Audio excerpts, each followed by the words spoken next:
Hi hello అండి, welcome to Bharat special. నేను మీ భారతి. ఎలా ఉన్నారండి అందరూ? నేనైతే చాలా బాగున్నాను. మీ అందరు కూడా చాలా బాగుండాలని కోరుకుంటున్నాను. అండ్ అయితే ఈరోజు మాత్రం ఇన్స్టెంట్గా చేసుకునే బ్రేక్ఫాస్ట్ని చూపిస్తున్నానండి. అండ్ మీ అందరికీ తెలుసు కదా, యాక్చువల్లీ ఊరు వెళ్ళి ఫంక్షన్ హడావుల్లో వచ్చిన తర్వాత యాక్చువల్లీ ఇంట్లో అయితే ఏమి బ్యాటర్స్ రెడీగా ఉండవు కాబట్టి పొద్దున్నే బ్రేక్ఫాస్ట్ కోసం వెతుక్కోకుండా పిల్లలకి లంచ్ బాక్స్లో అయినా మనకి బ్రేక్ఫాస్ట్కి అయినా కూడా చక్కగా హెల్తీగా ఉండే రెసిపీ చూపించబోతున్నానండి. అండ్ దానికి ముందు మన ఛానల్ కనుక ఎవరైనా ఫస్ట్ టైం చూపిస్తున్నవారంటే ప్లీజ్ సబ్స్క్రైబ్ చేయండి. అలానే పక్కనున్న బెల్ ఐకాన్ కూడా ప్రెస్ చేయండి.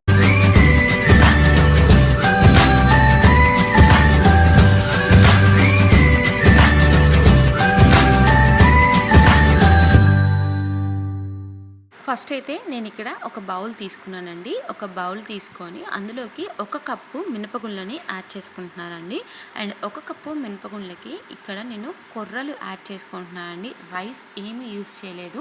అండ్ ఈ కొర్రలు వచ్చేసరికి మనకి డైట్ మెయింటైన్ చేసే వాళ్ళకైనా వెయిట్ లాస్ అవ్వాలనుకునే వాళ్ళకి కూడా చాలా మంచిదండి. అండ్ వీటిని వచ్చేసరికి నేను బిగ్ బాస్కెట్లో నుంచి ఆర్డర్ చేసుకున్నానండి. అండ్ ఇప్పుడు ఈ కొర్రలను అయితే నేను ఇందులోకి ఒక 2 కప్స్ కొర్రల్ని యాడ్ చేసుకుంటున్నానండి. అండ్ ఈ బీబీ రాయల్ వాళ్ళైతే చాలా బాగున్నాయండి, క్వాలిటీ కూడా. అండ్ మనకి ప్రైస్ కూడా చక్కగా అందుబాటులో ఉండే లెవెల్లోనే ఉంటుందండి. అండ్ అందుకనే నేను బిగ్ బాస్కెట్ నుంచి ఆర్డర్ చేసుకుంటాను అనమాట ఎప్పుడైనా కూడా ఈ మిల్లెట్స్ అన్నీ కూడా. అండ్ ఇప్పుడైతే మనం వాటర్ యాడ్ చేసుకొని చక్కగా దానిలో ఉన్న డస్ట్ అంతా పోయేలాగా కూడా బాగా క్లీన్ చేసుకొని పెట్టుకోవాలండి. అండ్ ఇలా క్లీన్ చేసుకొని పెట్టుకున్న తర్వాత ఇందులోకి వాటర్ యాడ్ చేసుకొని ఇప్పుడు ఈ పప్పునంతటినీ కూడా ఒక 4 to 5 అవర్స్ పాటు నానబెట్టుకోవాలండి. అండ్ మీరు ఎర్లీ మార్నింగ్ చేసుకునేటట్టుండే కనుక మీరు పడుకోపోయే ముందు వీటిని నానబెట్టేసుకొని ఎర్లీ మార్నింగే బ్యాటర్ని ప్రిపేర్ చేసేసుకోవచ్చు. లేదంటే మీరు సాయంత్రం ప్రిపేర్ చేసుకోవాలి అనుకుంటే కనుక ఆఫ్టర్నూన్ అలా నానబెట్టుకున్నా కూడా సరిపోతాయండి. అండ్ ఇక్కడైతే మనకి పప్పు అయితే బాగా నానిపోయాయి. నేనైతే ఓవర్ నైట్ సోక్ చేసుకున్నాను అండి ఎర్లీ మార్నింగ్ బ్రేక్ఫాస్ట్ కాబట్టి. సో ఎందుకంటే నేను ఊరు నుండి వచ్చిన రోజే ఇలా పప్పు సాయంత్రం నానబెట్టేసేసాను. సో పొద్దున్నే హడావుడు లేకుండా చక్కగా బ్రేక్ఫాస్ట్కి ప్రిపేర్ చేసేసుకోవచ్చని.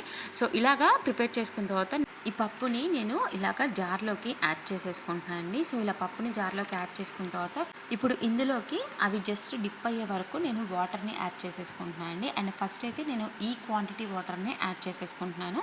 సో ఇలా వాటర్ని యాడ్ చేసుకున్న తర్వాత చక్కగా మనం స్మూత్ బ్యాటర్ ప్రిపేర్ అయ్యేలా కూడా మనం బ్యాటర్ని ప్రిపేర్ చేసుకోవాలండి. అంటే మరీ గరుకుగా కాకుండా మనకి దోశ బ్యాటర్ ఎలా అయితే వస్తుందో సేమ్ అలాగా స్మూత్గా ప్రిపేర్ చేసుకొని ఉంచుకోవాలండి. అండ్ ఇలా మనకి బ్యాటర్ ప్రిపేర్ అయిన తర్వాత ఇప్పుడు మనం ఈ బ్యాటర్ని ఒక గిన్నెలోకి తీసేసుకుందామండి.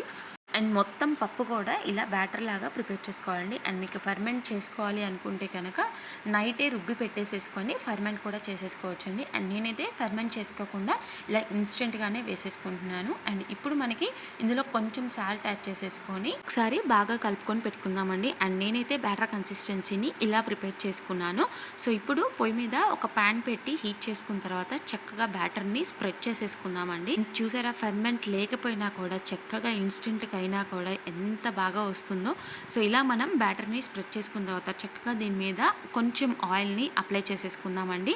అండ్ ఇలా కొంచెం ఆయిల్ని అప్లై చేసుకున్న తర్వాత దీన్ని మనం లైట్ బ్రౌనిష్ వచ్చే వరకు కూడా కాల్చుకోవాలండి. అండ్ ఇలాగా లైట్ బ్రౌనిష్ వచ్చిన తర్వాత మనం ఇంకో వైపుకి ఫ్లిప్ చేసేసుకుందామండి. అండ్ మీకైతే చక్కగా అసలు ఆ కొర్రలు అయితే ఏ కలర్లో ఉన్నాయో చక్కగా ఆ కలర్లో మంచి కలర్ వస్తుందండి దోశ మాత్రం.